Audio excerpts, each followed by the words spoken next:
Please. My dad admitted to me that he had never seen Willy Wonka. Now then it gets more buck wild. Oh my God! He's a huge fan of Gene Wilder. So I told him to watch it.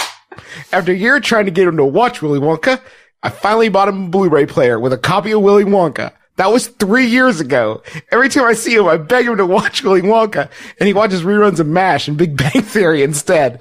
You guys are my last hope. How do I convince you to watch this movie?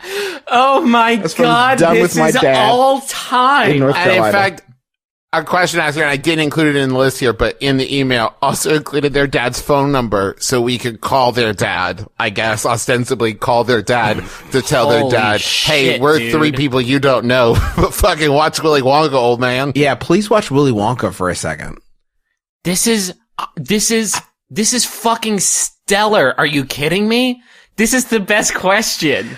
I love Vin Diesel. Oh yeah, man. Fast and Furious. Fast and the who now? Who? Well, I'm more of a boiler room kind of guy. Holy shit. Huge fan of Gene Wilder. Haven't seen the Willy Wonka movie, but the Frisco Kid is awesome. Now, I will say this. Great flick. Gene Wilder does have a body of work where you could conceivably be a huge fan of the man and not see Willy Wonka. I don't want to disparage that's fair, his I other guess, work, yeah. like fucking the Frisco Kid rules. That's fair. yeah, like he basically rolls in everything. Like fucking watch Silver Streak and don't come away a huge fan of Gene Wilder. It's literally impossible.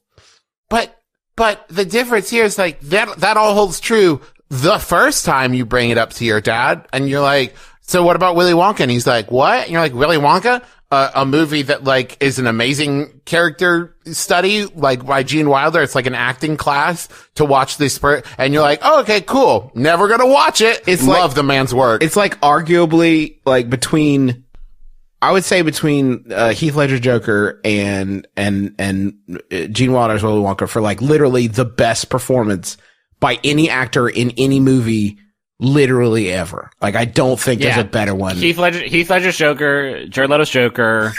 And then right there, 3 with a bullet. Gene Wilder's Joker. He would have been fucking great. Are you kidding me? Oh my God! God, that would have been good. He would have been Riddler. He would have been an amazing Riddler. Oh my God, Travis, it's even better!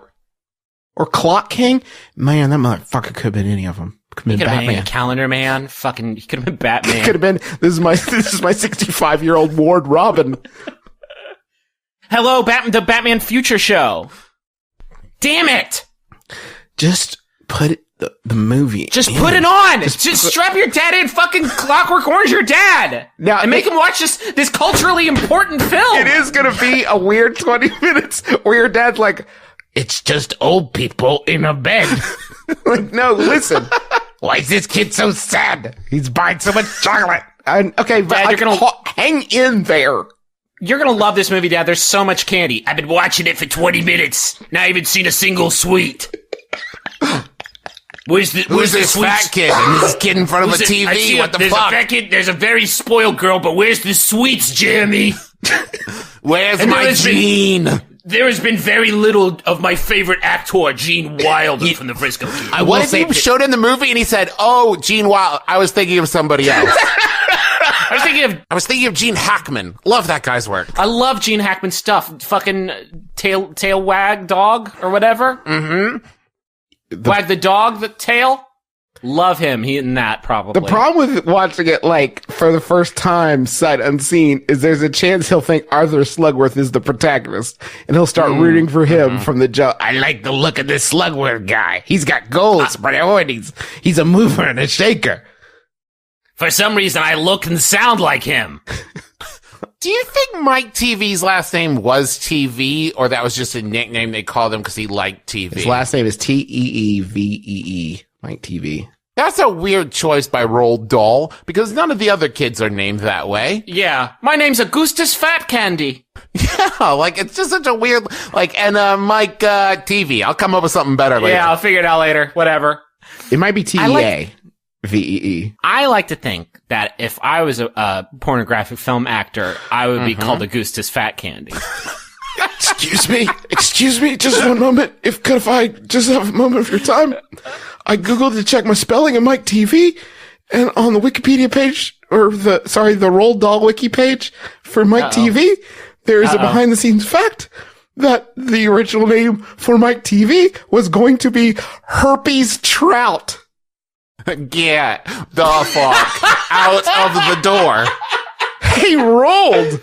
I read through your manuscript here. We were so excited to publish your new book. Couple notes. We felt like the pacing was a little off the first 20 minutes. Also, one of the kids is named Herpes? Yeah, one of the children is a sexually diseased fish, and maybe we could roll that back a little. We could roll that back a little bit. What do you say?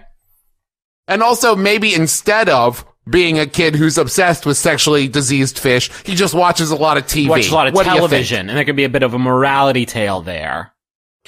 I know what I need. All men sound like this to Griffin.